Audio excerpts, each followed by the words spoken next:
ఊహించుకోండి, దట్టమైన అడవి, కొన్ని వేల సంవత్సరాల నాటి పౌరాణిక జీవులు, వాటి చేతికి ఒక లేటెస్ట్ ఐఫోన్ దొరికితే అసలు కథ అప్పుడు కథ మొదలయ్యేది. రండి, పౌరాణిక జీవులు, ఒక ఆధునిక మిస్టరీ మరియు ఒక పురాతన నీతిపాఠం కలగలిసిన ఈ అద్భుతమైన కథలోకి వెళ్దాం. సరే, ఈ కథలో ఏమేం జరగబోతుందో ఓసారి చూసేద్దాం. ముందుగా కథలోని పాత్రలను పరిచయం చేసుకుందాం. ఆ తర్వాత వాళ్ల నిధివేట ఎలా మొదలైందో, ఆ దారిలో ఎదురైన ప్రమాదాలేంటో, ఆ మోసం వెనుకున్నదెవరో, చివరికి వాళ్లు తెలుసుకున్న నీతి ఏంటో అన్నీ వివరంగా చూద్దాం. కథలోకి వెళ్లే ముందు అసలీ కథలో ఉన్న పాత్రలు ఎవరు?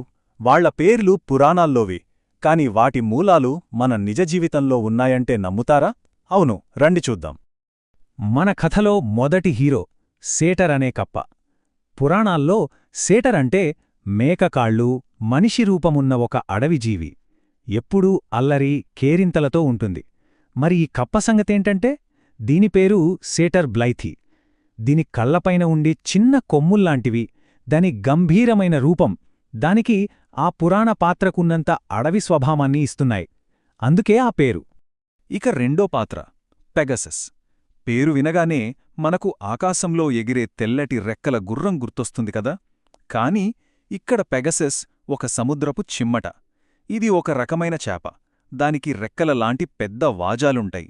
వాటితో అది సముద్రం అడుగున నడుస్తున్నట్లు, ఒక్కోసారి నీటిపై దాదాపు ఎగురుతున్నట్లే కనిపిస్తుంది. ఆ దృశ్యం చూస్తే నిజంగా ఆకాశంలో ఎగిరే గుర్రం నీళ్లలోకి వస్తే ఎలా ఉంటుందో అలా ఉంటుంది. ఇక మన మూడవ మిత్రుడు గ్రైల్లెస్, అంటే కీచురాయి.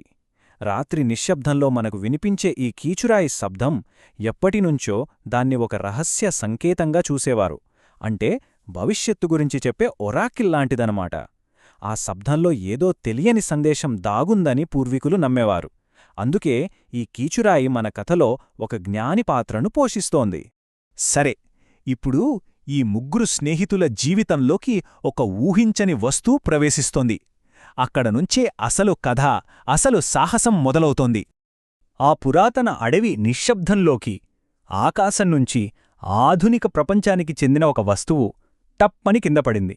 అదేంటో తెలుసా? ఒక మెరిసే ఐఫోన్. అది ఆన్ అవ్వగానే దాని స్క్రీన్ మీద మెరుస్తున్న అక్షరాలు మరచిపోయిన దేవతల నిధి సమీపంలోనే. ఇంకేముంది, నిధి అనగానే ఎవరికైనా ఆశ పుడుతుంది గదా. ఈ ముగ్గురు స్నేహితులు కూడా వెంటనే ఆ నిధి వేటకు బయల్దేరారు. అయితే ఆ నిధివేట వాళ్లనుకున్నంత సులభంగా ఏమీ లేదు. వాళ్ళ అడుగుపెట్టిన దారిలో ఏదో తెలియని ప్రమాదం పొంచి ఉంది. కొన్ని నీడలు వాళ్లని వెంటాడుతున్నాయి. పాపం, వాళ్ల ప్రయాణం మొదలవడమే గందరగోళంగా మారింది. శాటరేమో గెంతుతూ వెళ్లి బురదలో ముఖం మీద పడ్డాడు. ఇక పెగాసస్ అయితే అయ్యో, నేరుగా ఓ తేనెటీగల తుట్టులోకి దూసుకెళ్ళింది. నిధిని వెతకడం పక్కన పెడితే ముందు ప్రాణాలు కాపాడుకోవడమే పెద్ద పనిలా తయారైంది. ఈ హడావిడంతా జరుగుతుండగా వాళ్లకు తెలియకుండానే చీకటి పొదల చాటునుంచి ఓ జత కళ్ళు వాళ్లనే గమనిస్తున్నాయి. మెరుస్తున్న ఆ కళ్ళు ఎవరివి? వాళ్లని ఎందుకు వెంబడిస్తున్నాయి? ఇక్కడి నుంచే అసలు మిస్టరీ మొదలవుతుంది. ఆ తర్వాత వాళ్లు కొన్ని వింత ఆధారాలను గమనించారు. అక్కడున్న బురద అడుగుజాడలు వాళ్లవి కావు. దారిలో ఎవరో తేనె చిందించినట్లుగా జిగటగా ఉంది. పొదలచాటునుంచి వింత శబ్దాలు వస్తున్నాయి. ఈ ఆధారాలన్నీ చూస్తుంటే తమ వెనుక ఎవరో ఉన్నారు. కాని ఆశ్చర్యకరంగా ఆ ఆధారాలు తమ స్నేహితుల్లో ఒకరి వైపే వేలెత్తి చూపుతున్నట్లు అనిపించింది. నమ్మకద్రోహం చేసింది తమలోనే ఉన్నారా?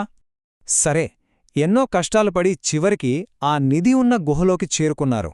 కళ్లముందు బంగారం మెరుస్తోంది.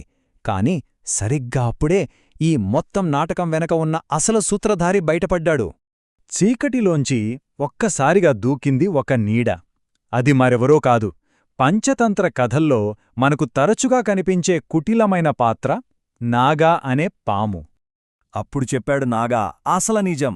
నేను మీ ఫెయిల్స్ను లైవ్ స్ట్రీమ్ చేస్తున్నాను, నా లైక్స్ కోసం. ఇది ఒక నకిలీ మ్యాప్ అని. చూసారా, ఇక్కడ నిధి అనేది బంగారమే కాదు. ఈ మోసగాడి లక్ష్యం ఆధునిక కాలంలో అత్యంత విలువైనదిగా భావించే social media likes, viral fame. అదండీ సంగతి. ఈ ఒక్క డైలాగ్తో కథ మొత్తం మారిపోయింది. ఇది కేవలం ఒక సాహస కథ కాదు, మనందరికీ ఒక ముఖ్యమైన పాఠం నేర్పించే కథ అని అర్థమైంది. అసలు పంచతంత్రం అంటే ఏంటి?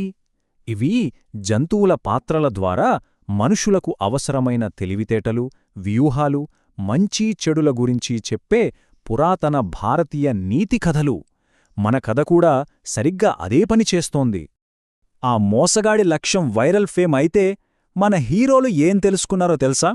నిజమైన బలం, నిజమైన విలువ కలిసికట్టుగా ఉండడంలో, ఒకరికొకరు తోడుగా నిలబడడంలో ఉందని గ్రహించారు. ఆ నకిలీ నిధిలో కాదు, తమ స్నేహబంధంలోనే అసలైన నిధిని కనుగొన్నారు.